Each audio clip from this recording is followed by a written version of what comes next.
mwese mbahaye ikaze mu biganiro by'umuryango mugari wa Bizaza TV Rwanda. Uri mu Rwanda mu turere tugeze kuri 30, uri mu Burundi mu bice bitandukanye bya Ngozi, Cibitoke, Bujumbura n'ahandi. Ingabire rero Victoire aravugwa mu mugambi wo gushaka guhirika ubutegetsi bw'u Rwanda. Komeza ukore subscribe, ukoresha kwigana tukugezaho byacu bya buri munsi. Wowe udutera inkunga kandi umenya amakuru yaranze isi, ibyegeranyo bitandukanye, documentaire zitandukanye, ukamenya kandi amakuru y'imikino n'imyidagaduro, ukamenya amateka y'ubuzima bw'isi ndetse n'ayaranze isi, ukamenya kandi ibyamamare muri politike ndetse n'imikino n'imyidagaduro. Ibyo byose bimaze kumenya kandi nuko ugomba kumenya ko icyambere ari amakuru, kandi turahari ku bwawe kuko turi amahitamo yawe. Ni Bizaza TV Rwanda, naho njyewe nitwa Eric Nshimiyimana. Ubushinjacyaha rero bw'u Rwanda buravuga ko umunyapolitiki utavuga rumwe n'ubutegetsi Victoire Ingabire Umuhoza ufite ishyaka ritemewe mu gihugu ari we uri nyuma y'ibikorwa byo gushaka guhirika ubutegetsi bw'u Rwanda. Ni mu rubanza rero rwise urwa Civilian Sibomana ndetse na bagenzi be, aho abayoboke b'ishyaka rya Darifa umurinzi ritamererwa mu mategeko ndetse banengwamo gushaka guhirika ubutegetsi buriho mu Rwanda cyangwa se buriho mu rukiko rukuru, nibyo bagenda bavuga. Kuri uyu wa kane rero ku itariki ya 5 ukwezi n'ukwa 12 cyangwa se ukuboza umwaka wa 2024 gusobanura ikirego giteye gutya. Ubushinjacyaha bwavuze ko abaregwa bakoze amahugurwa ku ikoranabuhanga bagamije guhirika ubutegetsi ndetse badakoresheje imbuga nkoranyambaga cyangwa se badakoresheje imbaraga zindi z'umurengera. Ubushinjacyaha rero buvuga ko nubwo umunyapolitiki Ingabire Victoire wari ukurikiranye iburanisha atagaragaye mu kirego, ari we wari ubiri inyuma y'uko cyangwa se kuko ari we wahuje abayoboke ndetse n'abanyamahanga bahuguraga cyangwa se bagahugura abo banyapolitiki ndetse n'abo barwanashyaka. Ku ruhande rero rwa Ingabire Victoire wakunze guhakana ibyaha ashinjwa, avuga ko ari ibinyoma bihimbwa n'ubutegetsi bushaka kumwikiza. Ntacyo rero aravuga ku bimuvugwaho muri uru rubanza nk'uko tubikesha ijwi rya Amerika cyangwa se Voice of America. Mu baregwa kandi hari umunyamakuru Theoneste Nsengimana wa Umubavu TV, aregwa yifashishijwe mu gutambutsa imigambi yabo. Aregwa na kugira ngo yimenyekane cyangwa se amenyekanishe ibikorwa bitandukanye. Ibyo byose rero Ingabire Victoire ibyo iyo agenda abikora nuko abikora kugira ngo nawe arebe ko byibura yashyira akaboko mu iterambere rya politike mu buryo butari bwa gipolitike.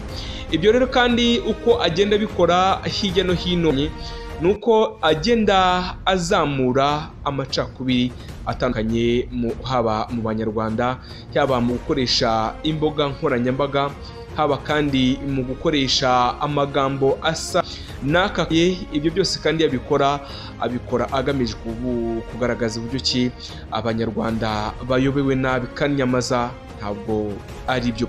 Uyu munyapolitiki rero wagiye utavugwaho rimwe byinshi cyane nuko Ingabire Victoire uyu ndi kubabwira yagiye akora byinshi mu Rwanda ndetse no kuba yarigize kuba yafungwaho akekwaho ibyaha bitandukanye nko guhembera amakimbirane mu Banyarwanda. Ingabire rero Victoire ni umunyapolitiki utavuga rumwe mu Rwanda, yatangaje ko yahuye n'umuhungu we nyuma y'imyaka 12 atamubona. Ni ibintu nabyo byigeze gusohoka ku itariki ya 13 z'ukwezi kwa 10 mwaka wa 2024. Ku butumwa yashyize ku rubuga rwe rwa X icyo gihe, Ingabire Victoire yavuze ko afite ubwuzu bwinshi bwo kongera kubona bucura bwe cyangwa se umuhungu we. Yongera ati u Rwanda ruragendwa, nayo magambo yavuze ati ubutumwa bwerekana ko ifoto ari kumwe n'umuhungu we ku kibuga cy'indege i Kigali. Nama foto yagiye agaragaza uyu umudamu, uyu munyapolitike ukomeye cyane. Uremiye rero ibiri cyangwa se urebye ibya biri kuri X, iyi nkuru irimo ibyatanzwe na kuri X dukesha cyangwa se dukeneye uruhushya kugira ngo bisohoke. Ibi rero yagiye abisohora hanze muri Mutarama ku itariki ya mbere. Uyu muhungu wa Shimwa Muyizere yasohoye indirimbo irimo agahinda ku buryo yatunganyijwe cyangwa se yatunganyijwe na nyina umubyara. Mu mwaka wa 2010 Victoire Ingabire yagiye gukorera politike mu Rwanda, asiga inyuma umuryango w'abana batatu ndetse n'umugabo we.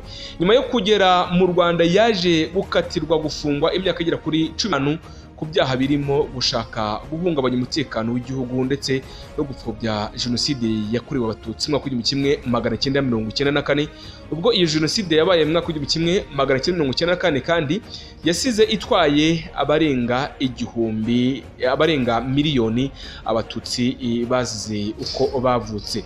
Ibyaha rero we yakomeje agenda abihakana. Mu mwaka wa 2018 yarikiwe ku mbabazi za Perezida wa Repubulika y'u Rwanda nyakubahwa Perezida Paul Kagame, amaze muri gereza imyaka 8 yonyine. Nubwo rero yarekuwe icyo gihe ntafite uburenganzira bwo gusohoka mu Rwanda n'icyo gihe atabiherewe uruhushya ndetse na Minisiteri y'Ubutabera. Nayo mateka icyo gihe yabaga nibyo byari bimugomba kuko yagombaga kuba yaguma mu gihugu mpaka kugeza igihe imyaka cyangwa se igifungo yagenwe kirangi cyangwa se gihawe imbabazi za burundu. Yigeze kuvuga ko inshuro yagerageje kubisaba atabyemerewe. Ni ibi wasoma ku kinyamakuru BBC. Ajya mu Rwanda rero Ingabire yasize uyu muhungu afite imyaka 8, ubu akaba afite imyaka irenga hafi 25. Mu ndirimbo yasohoye muri Gahorandi yise Inzira Ndende, ushyize mu Kinyarwanda Muyizere yaririmbye ku gahinda yasigiwe na nyina ndetse n'ikiziri yifitiye we na nyina umubyara.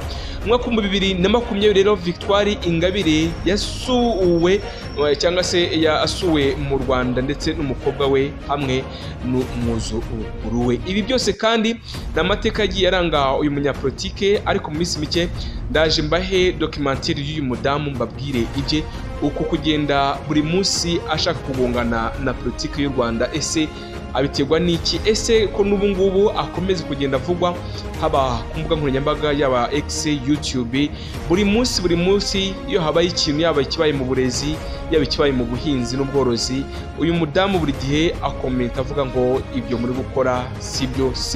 Ariko nyaboneka mujye musoma munamenye ibivuga ku mbuga nkoranyambaga, ariko munashishoze. Si ngombwa ngo wese yashyize ku mbuga nkoranyambaga ngo ni iki nawe ugenda uvuga ati ni ukuri. Banza nawe utekereze umenye n'icyatumye ibyo byose biba.